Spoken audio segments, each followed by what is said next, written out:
अस्सलामु अलैकुम वरहमतुल्लाहि वबरकातुहू। अल्हम्दुलिल्लाह हम्दन कसीरन तय्यिबन मुबारकन फी। अऊज़ु बिल्लाहि समीइल अलीम मिनश शैतानिर रजीम। बिस्मिल्लाहिर रहमानिर रहीम। या बनी आदम ला यफ्तिनन्नकुमुश शैतानु कमा अखरज अबवैकुम मिनल जन्नति यंज़िअु अन्हुमा लिबासहुमा लियुरियहुमा सवआतिहिमा। गुमराह ख्यालात पे जाया ना करो, गुमराह ख्यालात पे जाया ना करो, बेजा हो अगर रस्म न बया ना करो।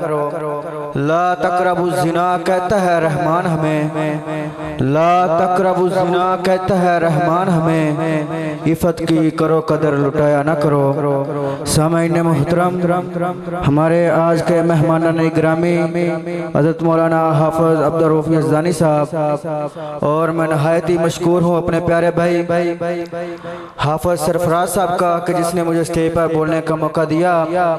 तो बिला तख़ीर मैं अपनी गुफ्तगू का आगाज़ करते हुए जिस उन्वान पर अपने ख्यालात आपके सामने बयान करने चला हूँ वो है बेपर्दगी मिशन इब्लीस है। खालिक़े कायनात ने जब अशरफुल मखलूक़ात इंसान को पैदा किया तो उसकी शराफत को बुलंद करने के लिए उसे इज्जत वाला लिबास पहनने का शौक दिलाया जो उसकी सत्तर पोशी का सम्मान कर सके। इस कायनात में सबसे पहले इंसान सैयदना आदम अलैहिस्सलातु वस्सलाम और उनकी अहलिया सैयदा हव्वा अलैहिस्सलातु वस्सलाम है जो तमाम इंसानियत के माँ बाप हैं। ये दोनों इंतहाई बाहया पाक दामनी के अनादार और बेपर्दगी और नंगापन से शदीद बेदार थे। जब शैतान के झांसे में आ जाने की वजह से इनके जिस्म से जन्नती लिबास उतार लिया गया तो इन्हें बेपर्दगी से इतनी तकलीफ व बेजारी हुई कि इन्होंने अपने सत्तरपोशी का जन्नती पत्तों से फौरन एहतमाम करना शुरू कर दिया, इसलिए कि बेपर्दगी और नंगापन इंसानियत है। कुरान ने इस वाक़े की कुछ यूं मंजर कशी की है। फ़अकला मिन्हा फ़बदत लहुमा सुआतहुमा वतफ़िका यख़सिफ़ानि अलैहिमा मिन वरक़िल जन्ना। जब सैयदना आदम और हव्वा अलैहिस्सलातु वस्सलाम को उन्होंने ममनू दरख्त का फल खा लिया तो उनका सत्तर एक दूसरे के सामने खुल गया। तो वो अपना बदन ढांपने के लिए अपने ऊपर जन्नती पत्तों का एहतमाम करना शुरू कर दिया, जन्नती पत्तों से अपना सत्तर पोशी करनी शुरू कर दी। हज़रात मोहतरम, इस किस्से आदम हवा में हमारे लिए पैगाम है कि इंसानियत को बेपर्दगी नहीं बल्कि सत्तर पोशी ज़ुबा है। बुनी नूआ इंसानी की फितरत में बेहयाई नहीं हयादारी का मादा मौजूद है। नफ्स इंसानी की फितरत में बेहयाई नहीं बल्कि पर्दी वाली हयादारी, बेहयाई नहीं बल्कि हयादारी मौजूद है। नफ्स इंसानी की फितरत में हयादारी मौजूद है।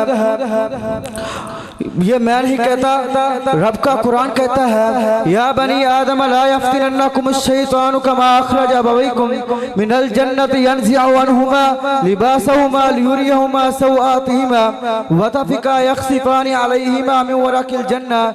ये फरमान इलाही में याद दिलाता है कि जब शैतान ने फहाशी को फ़रोग़ देने के लिए सबसे पहले इंसान के लिबास पर हमला किया, इसलिए कि जिस्म बेपर्दगी उम्मुल ख़ुबैस है जो हजार बुराइयों का जन्म देती और सैकड़ों गुनाह का नुक्ता आगाज है।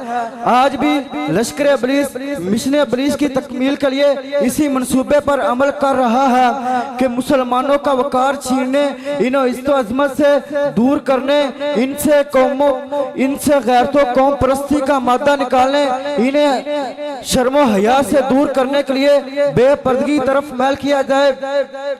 आज भी शैतानी सोच इसी मंसूबे पर अमल कर रही है कि आज कहीं औरों को आज़ादी निस्वां के धोखे वाले नारों से बहकाया जाता है तो कहीं से रेट लगाकर बाजार हुस्न में ला खड़ा कर दिया जाता है तो कहीं सिल्फे नाजो को जदीदियत के नाम पर नंगेपन की तालीम दी जाती है, तो कहीं इसे फहाशी के नाम पर, फैशन के नाम पर फहाशी का हामी बनाया जाता है, तो कहीं बनाते हवा को हकूक के नाम पर खुलम खुला आजाद बनाया जाता है, तो कहीं इसे रोशन ख्याली के परेशान कुल लबादे में इस नस्वानियत को पमार किया जाता है।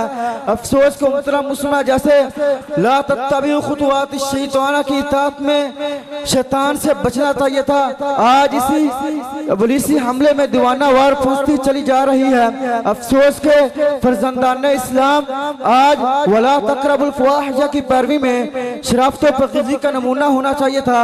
आज इब्लीसी तहजीब को अपने लिए फख्र इस्तकबाल समझ रहे हैं। अफसोस के कौम रसूल हाशमी जैसे वरज़ीतु लकुमुल इस्लाम मदीना की पराई में अपनी खास तरकीब की पासदारी करनी थी, आज यूरोप के रोशनियां की दीवानी बन चुकी हैं। अफसोस के मुसलमान आने आलम जिन्हें आज ला यंजुरुल्लाहु इला मन जर्रा सौबा ख़ुयाला के पराए में हुक्म नबवी की मुखालफत करते हुए टखने से ऊपर रखना कपड़ा रखने को रजायत पसंदी गैर तरक्की याफ्ता लगे हैं। अफसोस के कौम की बेटियां आज वल यज़रिबना बिखुमरिहिन्ना अला जुयूबिहिन्ना के हुक्म इलाही से मुंह मोड़ते हुए हिजाब निकाब को अपने लिए राय घुटन समझ रही हैं, राय तरक्की में रुकावट समझ रही हैं। गोया के सूरत हाल ये बन चुकी है। इधर हम दुश्मन की गाद से बचकर न निकले थे, इधर हम दुश्मन की गाद से बचकर न निकले थे, उधर देखा तो कुछ अहबाब खंजर संभाले हैं। महासिन पर मुआयब की नकाबे डालने वालों,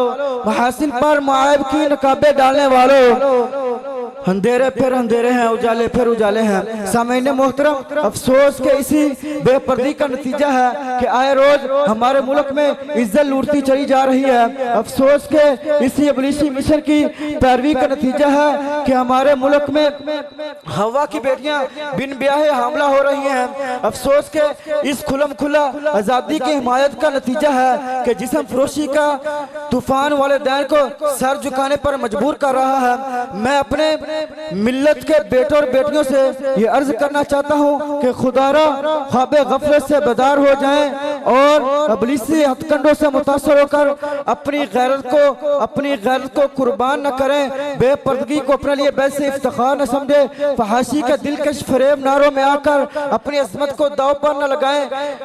याद रखो, ये इज्जत बहुत कीमती मता है, अगर ये लुट जाए तो इंसान के लिए दुनिया ही जहन्नम बन जाती है, लोग जीने नहीं देते। इसलिए बेपर्दगी के सलाबे तंदो तेज के आगे हयादारी की बुनियादें मरसूस बनकर खड़े हो जाएं और माशरे में बहाली शराफत व पाकीज़गी की खुशहाली तक आराम से न बैठने का तहैया कर लें। सामईन मोहतरम, अगर हम मुसलमान हैं तो हमारा लिबास गैर इस्लामी क्यों?